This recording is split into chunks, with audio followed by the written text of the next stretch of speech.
wabarakatuh. Waalaikumsalam warahmatullahi wabarakatuh. Terima kasih teman-teman udah hadir di sini. Ini adalah tugas saya tentang berbagi pemahaman dan penerapan budaya positif. Saya perkenalkan Devianti, CGP Angkatan 10 dari Jakarta Pusat 1, SMP Negeri 8 Jakarta. Nah, di sini kita berdiskusi untuk mewujudkan budaya positif di lingkungan sekolah. Nah, sebelum kita mulai, yuk coba berhadapan satu sama lain. Kita berwaktu 10 detik aja atau 20 detik saling memandang, kemudian saling senyum. Ya Allah, masa Bunda kalau cinta lokasi. Jangan cilok dong, taruh yang warna-warninya makin jauh. temannya ya? Nggak ada temannya ya?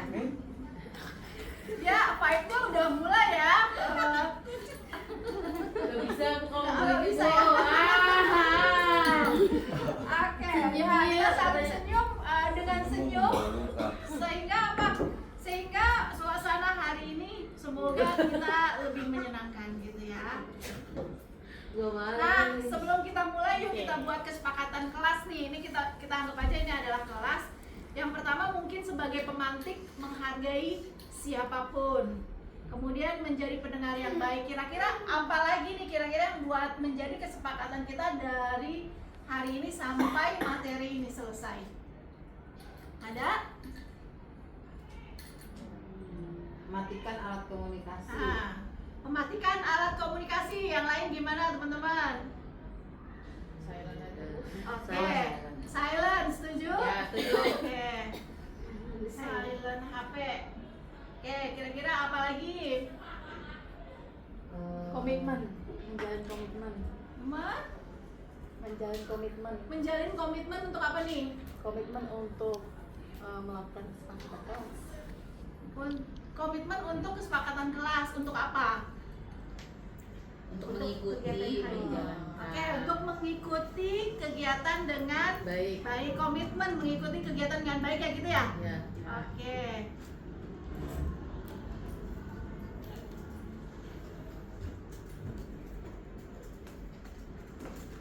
Oke. Kemudian apa lagi nih? Ada lagi mungkin? Cukup? Oke, cukup ya.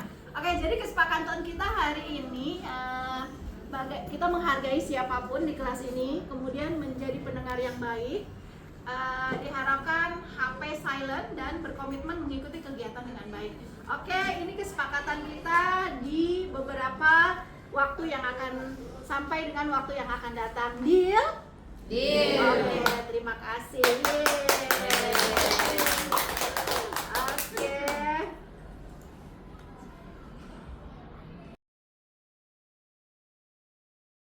Antara warga sekolah dengan pelaksanaan dalam pelaksanaan budaya positif.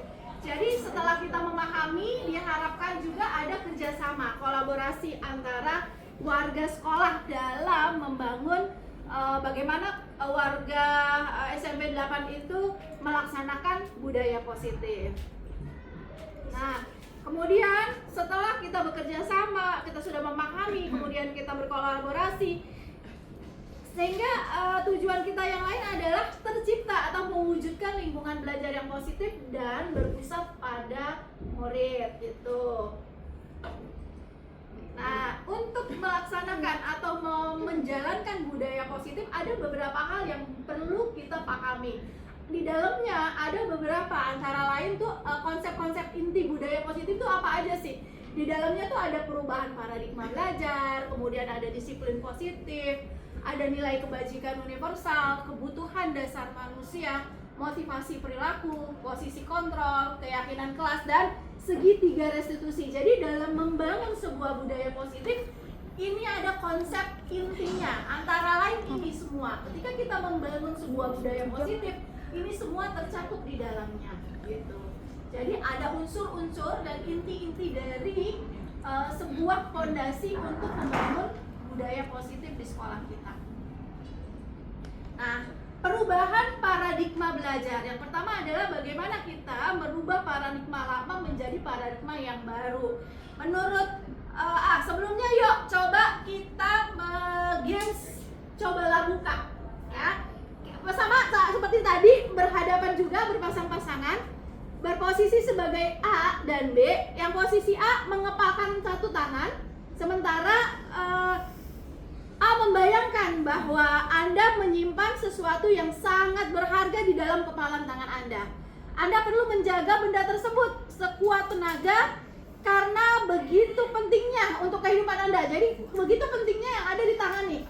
Anda mengepalkan yang satu yang berposisi sebagai A.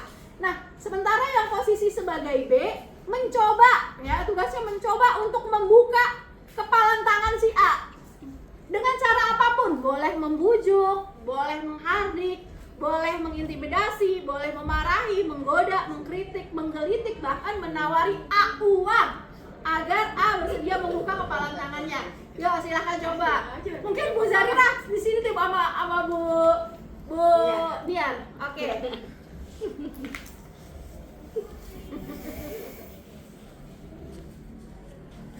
Siapa yang A, siapa yang B? Oke.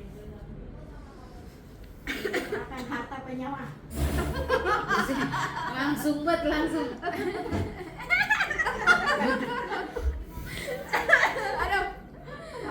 Nggak bisa Bunia. Bisa. Ayo dong, ayo. Apaan dong isinya? Oh, pengen tahu. Apa sih isinya? Cuma satu. Coba kasih ular. Oke. Coba jangan ini dulu. Oh, belum. Ya, oke. Ada pertanyaan ya? Nah, pertanyaannya apakah A membuka kepalan tangannya? Tidak. Kenapa? Karena maksa. Karena maksa, ya kan? Karena apa lagi? Mempertahankan. Mempertahankan, oke. Nah, apakah A menutup kepalan tangan Anda? Oh, nggak usah deh itu karena itu ya karena perannya dua kali. Oke. Dalam kegiatan ini nih, sesungguhnya siapa yang megang kendali atau kontrol untuk membuka atau menutup kepalan tangan? Oke ya. Oke, terima kasih Bu Nia dan Bu Zarina. Nah, dari games tadi kita melihat ya siapa yang mengontrol siapa. Nah, kalau paradigma yang lama biasanya kita punya paradigma stimulus respon, bener nggak? Ya, ketika ada stimulus orang pasti merespon. Nah, paradigmanya ketika kita mencoba mengubah orang agar berpandangan sama dengan kita berusaha orang pandangannya kita menyamakan sama nih, menyamakan pandangan, bener kan? Padahal kalau paradigma yang baru, teori kontrol pilihan, kita berusaha bukan menyamakan, tetapi bagaimana kita memandang orang lain itu berbeda, memahami bahwa kita memang berbeda. Orang lain itu beda dengan kita, lain dengan kita. Jadi kita berusaha bagaimana menghargai perbedaan itu. Bukan kita meminta harus sama seperti Bu Nia tadi. Ayo buka nggak? Kalau nggak di ini ya, gitu. Kalau nggak, gitu. Nah kemudian juga kalau pada saat stimulus respon perilaku buruk dilihat sebagai suatu kesalahan. Jadi kalau kita nih melihat anak melakukan nakal, itu kesalahan. Kenapa anak melakukan satu kebiasaan yang buruk itu kesalahan, bener kan? Nah, sementara ketika di teori kontrol semua perilaku memiliki tujuan. Anak seperti itu pasti ada tujuannya. Mereka misalnya katakan memukul temannya pasti ada tujuannya. Nah, kemudian juga orang lain bisa, kalau di stimulus respon orang lain bisa mengontrol saya. Tetapi kalau di teori kontrol hanya Anda yang bisa mengontrol diri Anda, bukan orang lain. Gitu. Pemaksaan ada pada saat bujukan gagal. Jadi kalau di stimulus respon, nah ada pemaksaan. Kalau enggak kayak gini nih, gitu. Kita udah nyoba membujuk, tetapi ternyata adanya pemaksaan. Namun di teori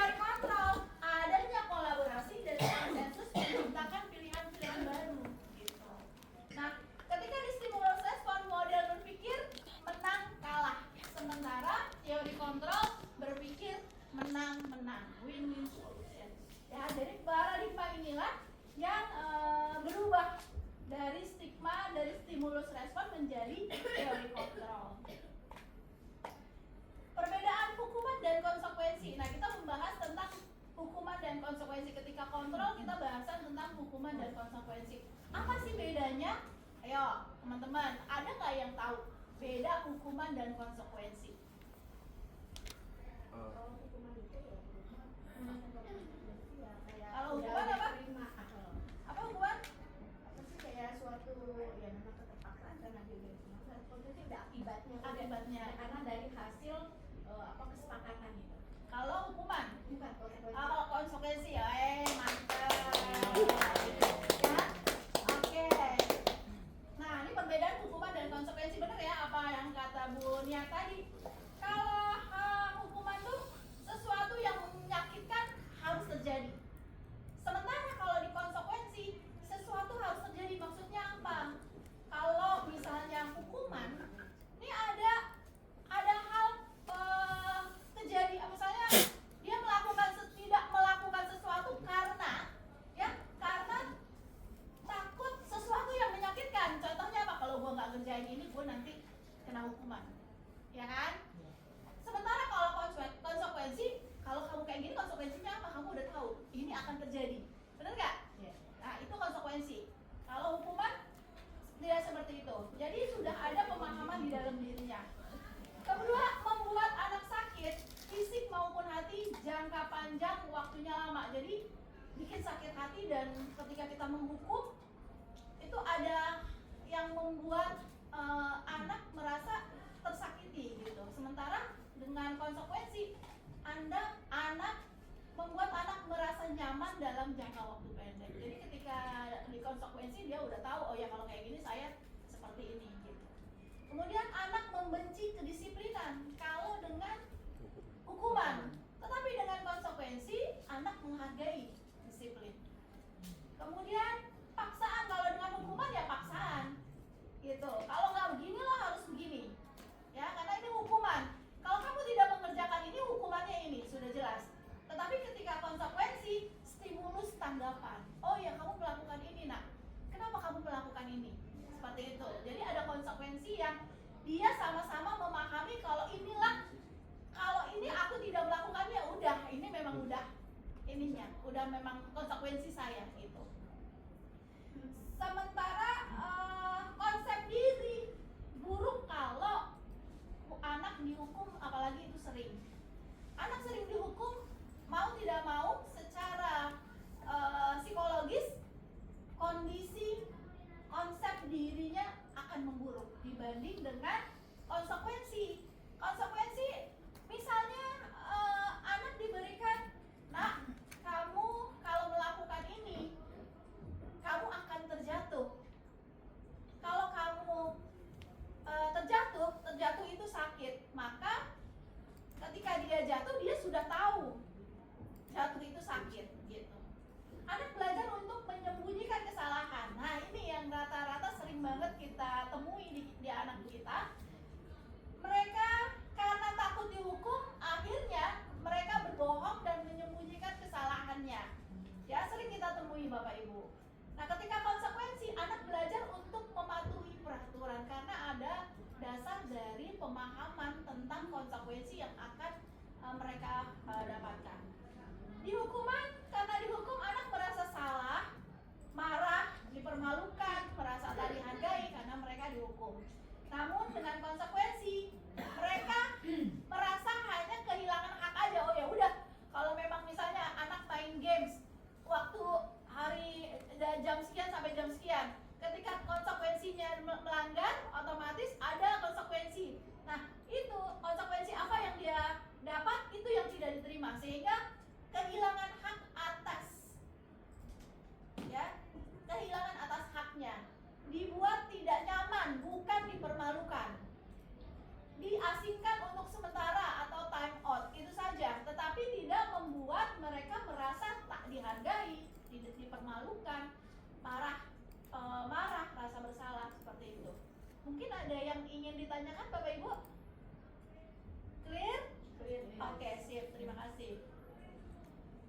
Nah, oke, ini ada membedakan ya antara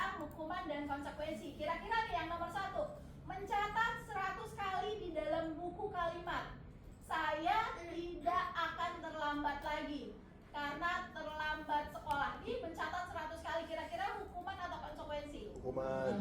Hukuman.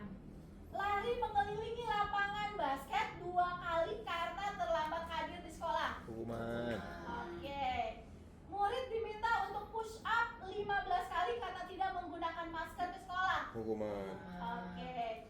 Menggantikan kertas tugas teman yang telah dicoret-coret. Konsekuensi. Keren. Membersihkan tumpahan air di meja tulis karena tersenggol pada saat belajar. Konsekuensi. Mantap. Murid disuruh untuk tidak mengenakan sepatu seharian di sekolah karena tidak mengenakan sepatu hitam. Hukuman. Hukuman apa konsekuensi? Konsekuensi. Ayo, hukuman apa konsekuensi?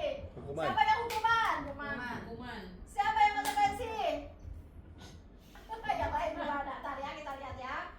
Murid disuruh lari mengelilingi lapangan basket 2 kali karena terlambat 10 menit untuk pelajaran PJOK. Hukuman. Hukuman. Oke, di sininya belum di itu ya.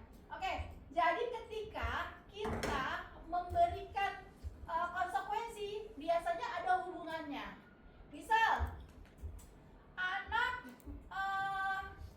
disuruh membersihkan toilet karena terlambat. Kira-kira hukuman atau konsekuensi? Hukuman. Tetapi kalau anak kalau kamu mencoret-coret toilet, kamu harus membersihkan apa yang kamu coret-coret. Nah, itu namanya konsekuensi. Jadi ada kesesuaian antara yang dia lakukan dengan konsekuensi yang akan diberikan gitu. Cuma kadang-kadang kita agak lupa apa anak-anak lakukan, akhirnya ya udah pokoknya lari 10 kali gitu. Oke. Nah, sekarang kita beralih pada 5 posisi kontrol. 5 posisi kontrol ini adalah setiap individu seringkali berperilaku atau mungkin guru berperilaku terhadap siswa ketika menghadapi sebuah masalah. Nah, di sini ada tipikal penghukum. Ketika sebagai tipikal penghukum, biasanya kalimat yang timbul adalah patuhi aturan saya atau awas. Nah, itu penghukum tuh. Kamu selalu saja salah. Nah, itu penghukum tuh. Pasti selalu yang terakhir selesai atau sedikit selesai. Nah, itu. Kemudian ada posisi kontrol sebagai pembuat merasa bersalah. Biasanya kalau orang yang posisinya sebagai pembuat merasa bersalah, dia ada kata-kata yang sering terlambat lagi, pasti terlambat lagi, selalu datang terlambat. Kapan bisa datang tepat waktu? Nah, gitu. Jadi menjadikan orang lain itu merasa bersalah, itu pembuat merasa bersalah. Ada orang berposisi sebagai teman. Kalau teman biasanya gini, ayo bantulah demi bapak ya, ayolah nak, bantuin gitu ya.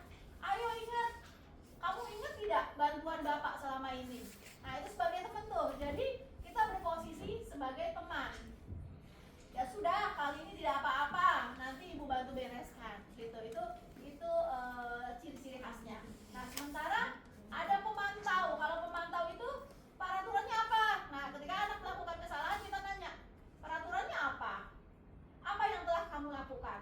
Sanksi atau konsekuensinya apa? Nah, itu ya. Nah, sementara yang diharapkan dari kita adalah berposisi sebagai manajer.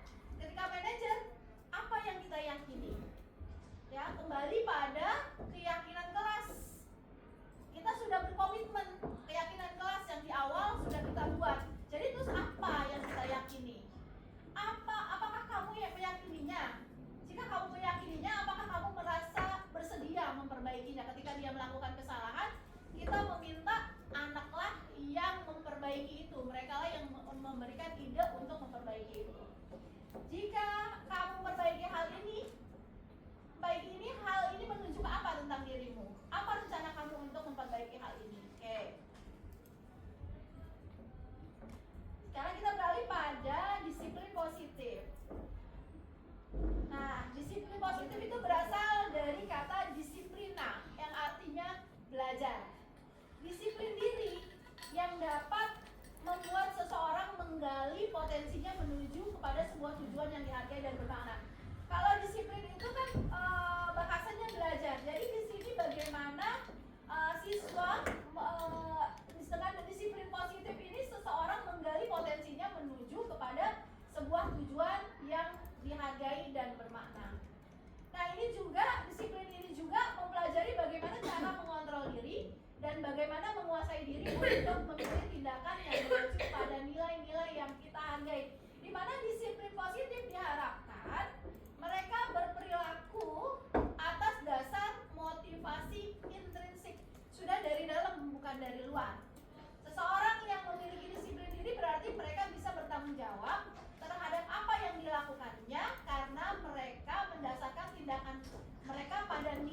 nilai kebajikan universal. Nah, Bapak Ibu, nilai kebajikan mungkin kita sudah sering melakukan ya kalau nilai kebajikan. Kira-kira nilai kebajikan apa saja yang Ibu Bapak ketahui? Nilai kebajikan itu ada apa aja sih? Jujur, oke. Terus apa lagi? Tanggung jawab, disiplin, apa lagi?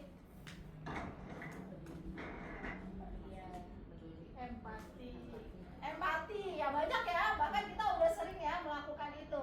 Nah ini ada beberapa contoh dari EIBO Preparedness Program atau PYP sikap murid. Mereka memiliki beberapa acuan tentang nilai kebajikan. Itu ada toleransi, rasa hormat dan segala macam. Kemudian ini saya ambil hanya 3 contoh aja. Sebetulnya banyak contoh-contoh yang ada, hanya saya mengambil 3 saja. Seperti dari The 7 Essential Virtues Building Moral Intelligence ya. Ada dari 9 pilar karakter dari Indonesian Heritage Foundation. Nah, hanya kita sudah memiliki ya nilai kebajikan yang sudah dicanangkan oleh pemerintah, yaitu dari profil Pancasila.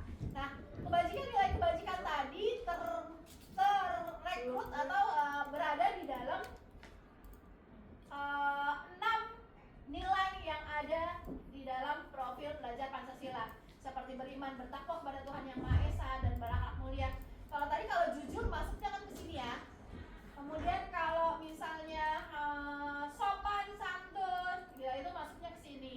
Kemudian kritis masuknya ke bernalar kritis, seperti itu. Kita mengacu kepada nilai-nilai kebajikan ke profil belajar Pancasila. Nah, sekarang kita masuk pada kebutuhan dasar manusia. Kebutuhan dasar manusia. Seluruh tindakan manusia memiliki tujuan tertentu. Jadi manusia itu melakukan sesuatu sudah jelas ada tujuannya. Melakukan setiap apa yang dilakukan itu pasti punya tujuan. Nah, mereka melakukan itu adalah usaha terbaik untuk mendapatkan yang diinginkan. Jadi ketika orang melakukan sesuatu, yang pertama ada tujuannya dan melakukan untuk mendapatkan yang diinginkan, itu sudah jelas. Nah, ini ada 5 kebutuhan dasar manusia. Yang pertama, bertahan hidup atau survival.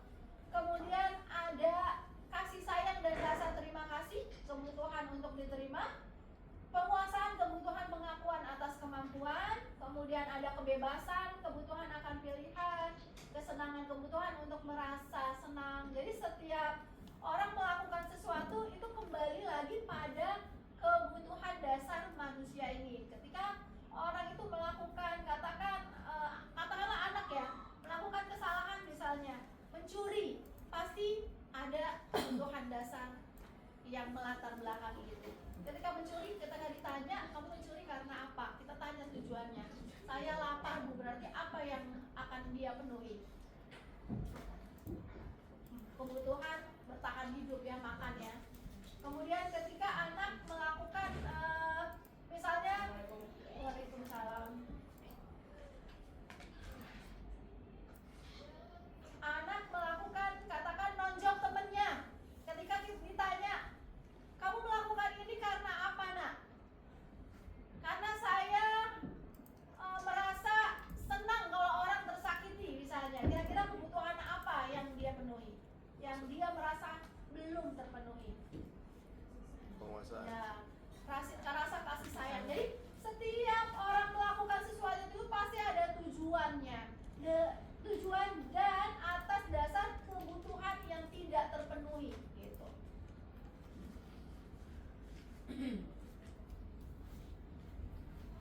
Ketika seorang murid melakukan sesuatu perbuatan yang bertentangan dengan nilai kebajikan atau melanggar peraturan, hal itu sebenarnya karena mereka gagal memenuhi dasar kebutuhan. Ya, jadi ketika seorang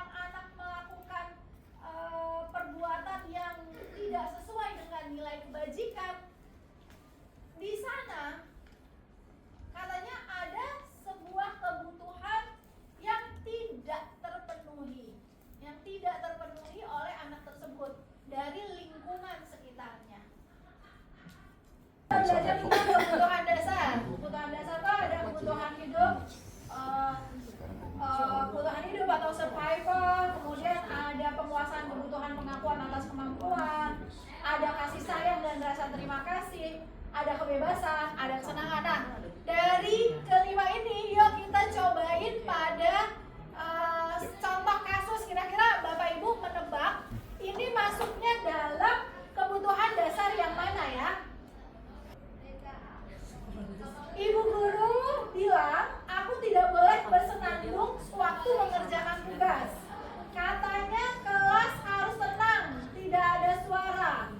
Kan nggak seru jadinya. Kira-kira ini kebutuhan apa yang sedang dia inginkan? Soalnya ya, ibu guru bilang, coba Bu Lena baca Len. Ibu guru bilang, aku tidak boleh bersenandung sewaktu mengerjakan tugas. Katanya kelas harus tenang, tidak ada suara. Kan nggak seru jadinya. Nah, kira-kira dari soalnya persoalan kan? Kira-kira dari kebutuhan dasar yang tadi, kira-kira kebutuhan dasar mana yang belum terpenuhi? Kesenangan. Senang.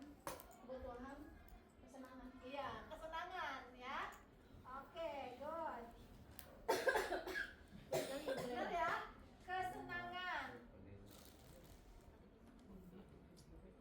Nah, ibu guru Asmi. Baca Mi. Ibu guru tidak menyapaku hari ini, padahal aku pakai jepit rambut baru. Nah, kira-kira kebutuhan apa yang tidak terpenuhi Mi? Kebutuhan kasih sayang Kasih dan sayang. rasa diterima. Kemudian rasa diterima. Ya kan? Jadi dia kepingin, dia merasa kebutuhan kasih sayangnya ya kan, kepingin dihargai. Jadi kebutuhan dasar ini yang dia belum tercukupi. Nah ini Pak Febi. Siap Ibu. Aku bosen. Masa belajarnya cuma gitu-gitu aja, dengerin ibu guru aja. Coba kira-kira kebutuhan apa yang belum terpenuhi?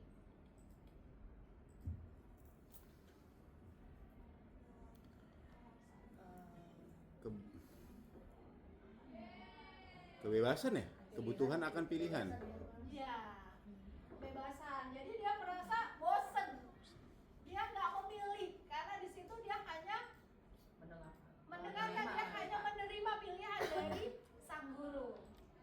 Oke, kita coba ya. Ya, kebebasan. Nah, Bu Eni, coba Bu Eni. Nggak kelihatan, Mbak.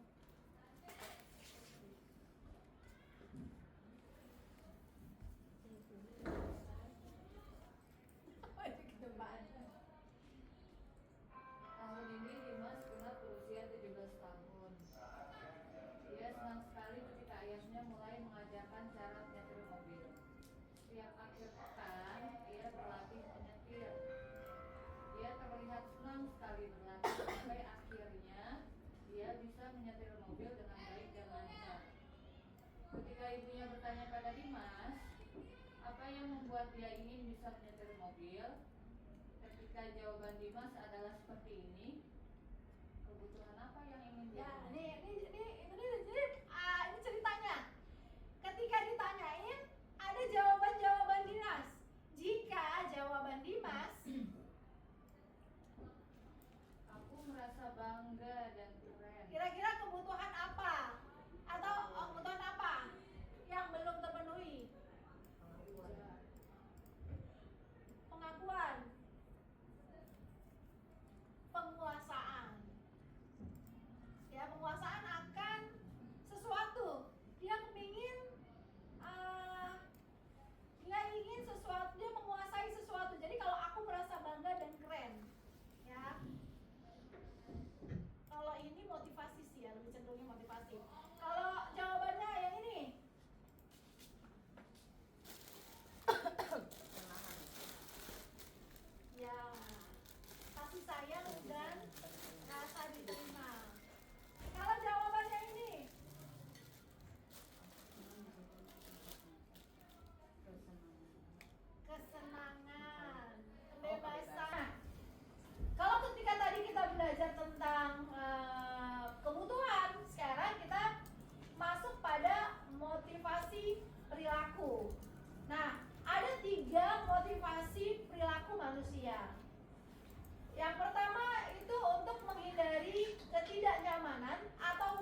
biasanya menghindari permasalahan yang mungkin muncul dan berpengaruh pada mereka secara fisik, fisiologis, maupun tidak terpenuhinya kebutuhan mereka bila mereka tidak melakukan tindakan tersebut. Kemudian yang kedua, untuk mendapatkan imbalan atau penghargaan dari orang lain. Ya, misalnya mendapatkan pujian, hadiah, pengakuan atau imbalan. Contoh seperti tadi ya, ketika anak melakukan sebuah kesalahan, ada motivasi, ada tujuan yang sebetulnya terkandung di dalam perbuatan anak kita. Kemudian yang ketiga, untuk menjadi orang yang mereka inginkan dan menghargai diri sendiri dengan nilai yang mereka percaya. Karena nilai-nilai yang diyakini dan dihargai, ingin menjadi orang yang melakukan nilai-nilai yang mereka yakini. Coba Bapak Ibu, kalau saya tanya nih sama Bapak Ibu, kita kasih ambil salah satu kasus ya. Salah kasus Bu Yuyun. Coba ada kasus apa yang Bu Yuyun pernah alami di sini?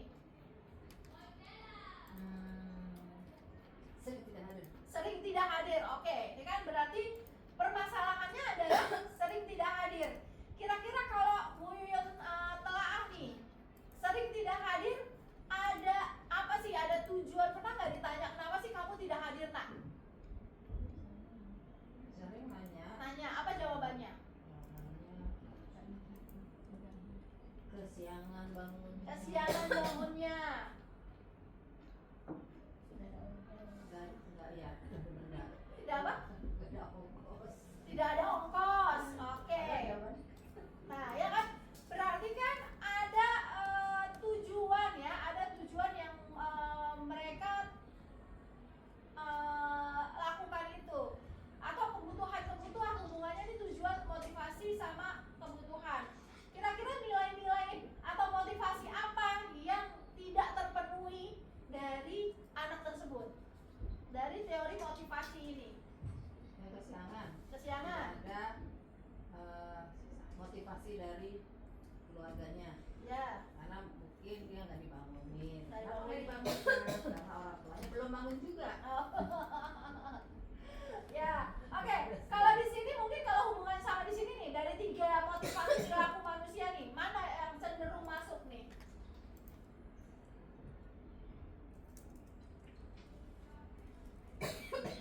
Belum ada motivasi apa? Mereka nggak memiliki motivasi. Mana? Yang kedua, imbalan atau penghargaan dari orang lain. Mendapatkan pujian, hadiah, pengakuan. Mungkin pengakuan bisa juga ya. Diri sendiri. Ya kan, pengakuan dari orang tua kan, mungkin karena orang tuanya nggak dibangunin, benar nggak? Di situ dia pingin orang tuanya tuh tahu gitu, benar nggak? Bisa jadi kan motivasinya seperti itu kalau dia kesiangan, atau Yang ini juga bisa nih. mana? Untuk jadi orang yang mereka inginkan. Ya, Menghargai diri sendiri. bisa juga ini masuknya ke sini, bisa juga. Jadi mereka Dia udah tahu harus sekolah, kenapa dia nggak berangkat? Nah. Nggak bangun sendiri. nggak punya motivasi. Mau dibangun kan dong? Dibangun ya? Ketika anak melakukan, katakan menjadi seorang yang berprestasi, apa motivasi apa kira-kira yang pernah kita temui? Anak-anak yang berprestasi, motivasi apa yang ada di sini kira-kira yang cocok? Dapat penghargaan. Iya, penghargaan. Kemudian menjadi orang yang mereka inginkan, ya kan?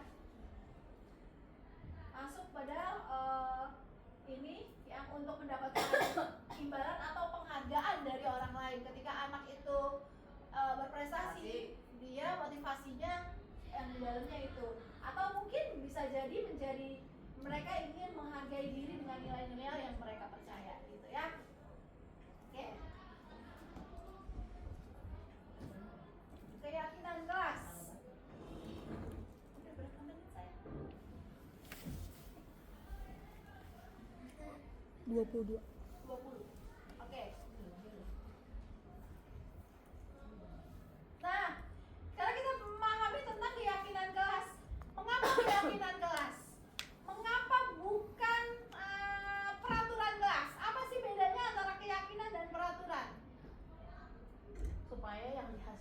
adalah konsekuensi bukan hukuman. Oke, supaya yang dilakukan itu konsekuensi bukan hukuman. Mungkin Bu Rian?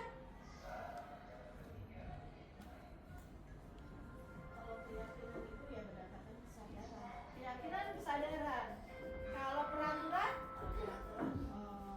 Ya yang kesepakatan ya apa tata tertib yang memang harus dia patuhi, Iya. suka maupun tidak suka. Ya, oke. Benar ya? Makasih ya. Oke, kalau ini Karena kalau keyakinan kelas tuh berasal dari diri sendiri. berasal dari anak sendiri ya. Sementara kalau yang peraturan Kalau peraturan itu sudah ada campur dari orang lain. Iya. Oke, jelas ya. Nah, sekarang jawablah pertanyaan-pertanyaan berikut nih. Yang pertama, mengapa kita memiliki peraturan tentang penggunaan helm pada saat mengendarai kendaraan roda 2 atau motor?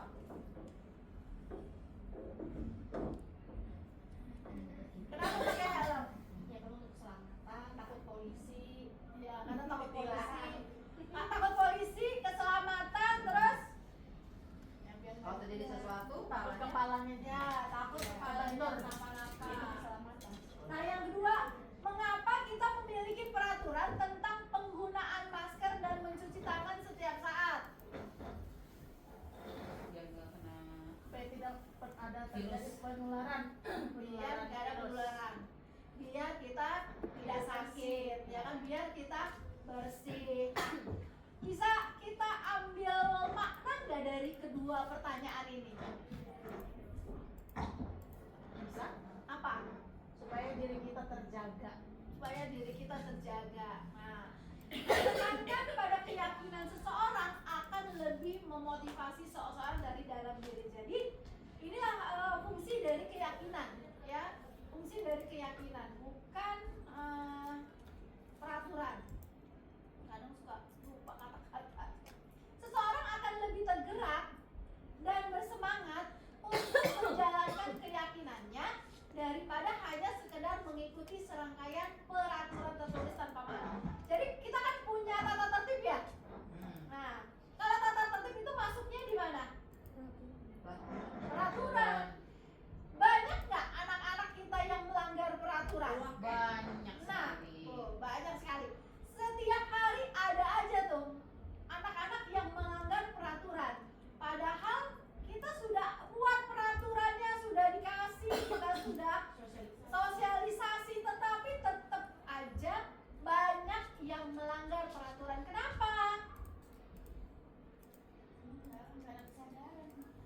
Ya, karena bukan dari dalam Diri. dirinya gitu, bukan dari dalam diri tetapi dari luar. Itu ekstrinsik. Mereka seperti tadi, mereka hanya takut pada hukuman tetapi tidak dari kesadaran di dalam dirinya. Sementara ketika keyakinan itu harus datang dari dalam diri gitu. Nah,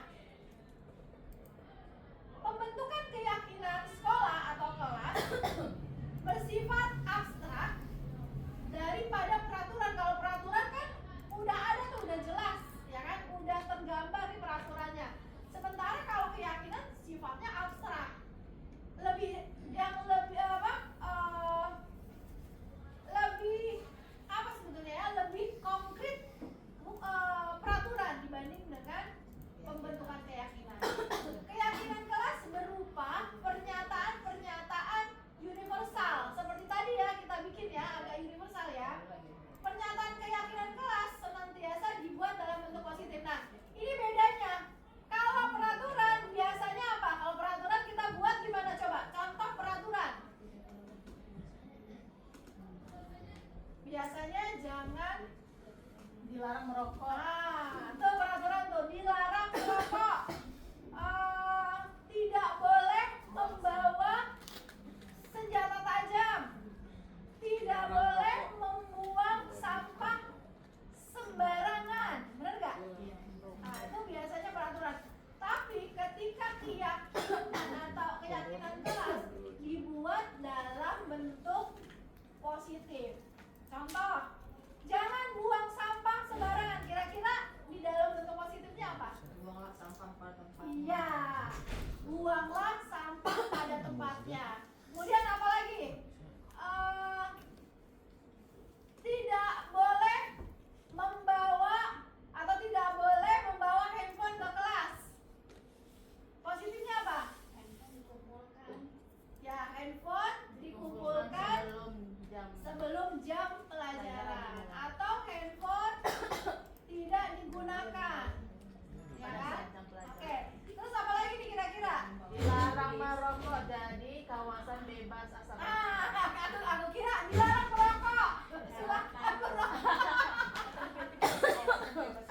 hanya sedikit sehingga mudah dipahami dan diingat. Ini ya pembentukannya ya.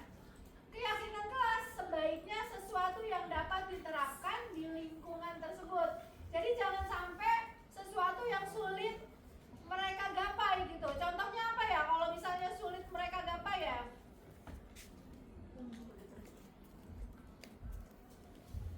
di kelas. Yang mudah misalnya apa? Misal datang tepat waktu. Nah, gitu ya. Datang tepat waktu atau mereka pahami dengan mudah dan mereka ingat dengan cepat. Datang tepat waktu. Sampai sekolah jam 6.30 atau jam 6.25 sudah berada di sekolah. Gitu. Tidak boleh datang terlambat. Nah, itu kan negasi. Tapi harus menjadi positif. Semua warga kelas hendaknya ikut berkontribusi dalam pembuatan keyakinan kelas lewat kegiatan curah pendapat. Nah, ini Bapak Ibu, untuk membuat keyakinan kelas ini dari kontribusi ya dari warga kelas itu sendiri, bukan dari guru. Ya, kalau dari guru mungkin jatuhnya nanti pada peraturan. Seperti kita nih dari sekolah. Kalau dari sekolah jatuhnya peraturan. Tapi ketika keyakinan kelas datangnya dari anak sendiri.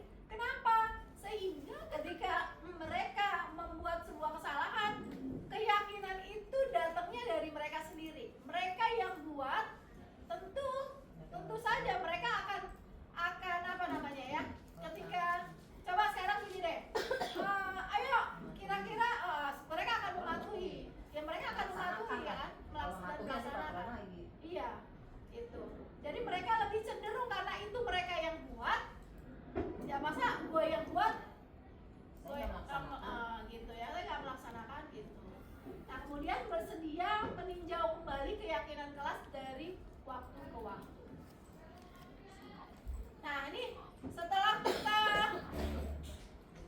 setelah kita membuat keyakinan kelas, biasanya pada sesi berikutnya kita akan bertanya nih Bapak Ibu kepada murid ya, apa tugas guru setelah kita buat nih keyakinan-keyakinan yang ada, kira-kira tugas guru itu apa sih? Ini kepada mereka nih, bukan kita ya. Terus tugas murid apa sih? Gitu kan? Guru tugasnya bukan ini loh. Guru tugasnya bukan ini loh gitu ya. Ini murid nih, yang ini murid nih, ini salah.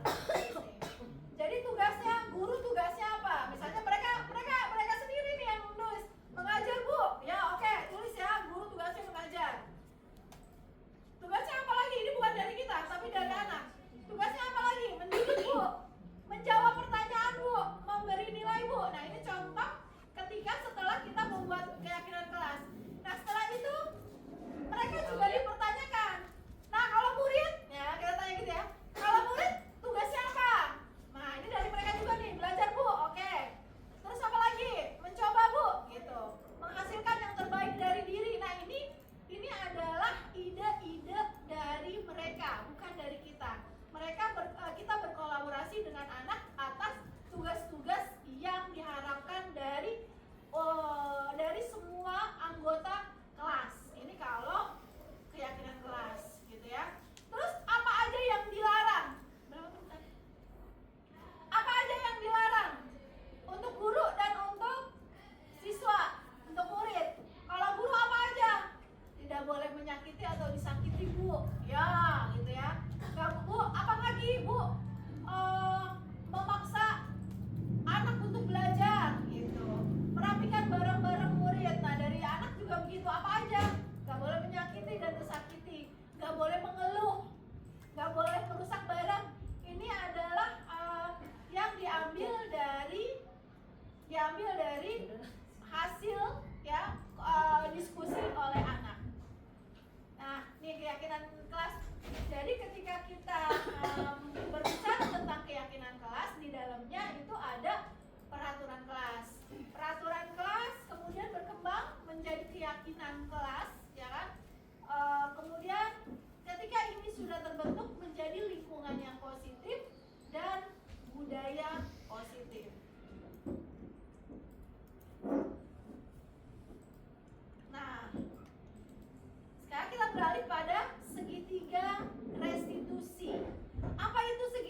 memiliki tujuan, disiplin positif, serta memulihkan dirinya setelah berbuat salah. Ini tujuannya ya Ibu ya. Jadi kita dengan kegiatan restitusi ini, kita berharap anak memiliki disiplin positif dan memulihkan dirinya ketika dia sudah melakukan kesalahan. Terus ciri-ciri restitusi yang membedakannya dengan program disiplin lain itu apa ya? Yaitu untuk restitusi bukan untuk menebus kesalahan, namun untuk belajar dari kesalahan.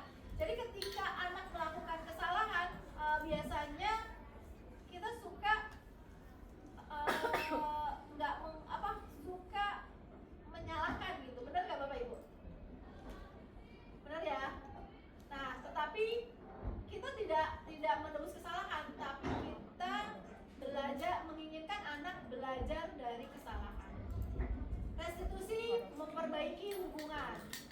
Restitusi adalah tawaran, bukan paksaan. Mereka diminta untuk kita menawarkan ya.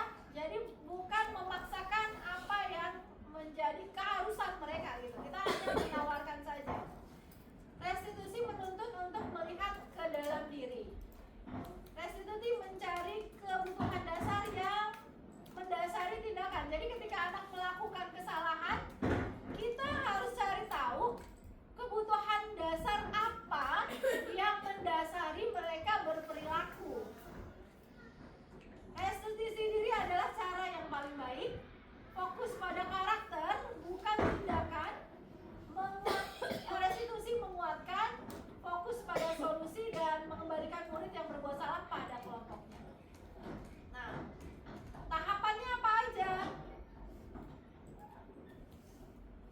Ya, ini yang segitiga restitusi ya. Jadi yang pertama tuh ada menstabilkan emosi. Ini ada tiga. Segitiga restitusi itu ada tiga. Yang pertama menstabilkan emosi, kemudian yang kedua validasi kebutuhan, dan yang ketiga menanyakan keyakinan. Ketika anak melakukan kesalahan, ya, nah yang pertama kita harus menstabilkan emosi dulu gitu. Oke, kamu melakukan kesalahan. Kenapa kamu melakukan kesalahan? Karena begini. Oke, nah ini harus kita stabilkan dulu nih emosinya nih, ya. Bagaimana caranya? Oh iya nak, setiap orang pasti pernah melakukan salah. Jadi dia nggak merasa disalahkan, tetapi oh ya kamu sama, semua orang nggak apa-apa nak, kamu melakukan kesalahan. Setiap orang juga pernah melakukan kesalahan gitu. Atau mungkin dengan kata-kata kamu bukan satu-satunya yang pernah melakukan ini nak, gitu ya. Nah setelah kita menanyakan kejadian-kejadian gitu ya, melakukan kesalahan, kita validasi kebutuhan. Validasi kebutuhan tuh kita tanyain alasannya. Kamu tentu punya alasan mengapa kamu melakukan itu. Jadi kita tanyain dulu, kenapa dia melakukan itu? Adakah cara yang lebih efektif untuk mendapatkan apa yang kamu butuhkan? Ketika dia mengatakan, iya bu, abis saya sebel misalnya kan, bu saya sebel bu, abis saya lagi belajar, saya lagi fokus, dia gangguin, ya udah saya pukul gitu, ya udah saya pukul. Kamu pasti punya alasan, kamu melakukan itu kan tadi udah tuh, semua orang pasti punya kesalahan, nah nggak apa-apa. Kemudian kamu pasti punya alasan, ya iya bu saya kesel, nah gitu ya. Namun kita tanyakan lagi, adakah cara yang lebih efektif untuk mendapatkan apa yang kamu butuhkan? Oh iya bu, seharusnya sih nggak begitu ya bu ya, karena saya emosi bu, jadi saya seperti itu. Nah setelah itu kita beranjak pada menanyakan keyakinan. Setelah keyakinan yang kita buat di awal, kita tanyain nilai-nilai apa yang telah kita sepakati. Oh iya bu, nilai-nilai menghargai orang lain, kemudian kita juga berperilaku baik, seperti itu ya. Kira-kira nilai kesepakatan apa yang telah kita sepakati? Dia mencoba menggali perilaku yang dia lakukan itu apa sih, kesepakatan apa sih yang telah disepakati? Apa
kita memahami disiplin positif di sekolah kita dan menjalankan itu.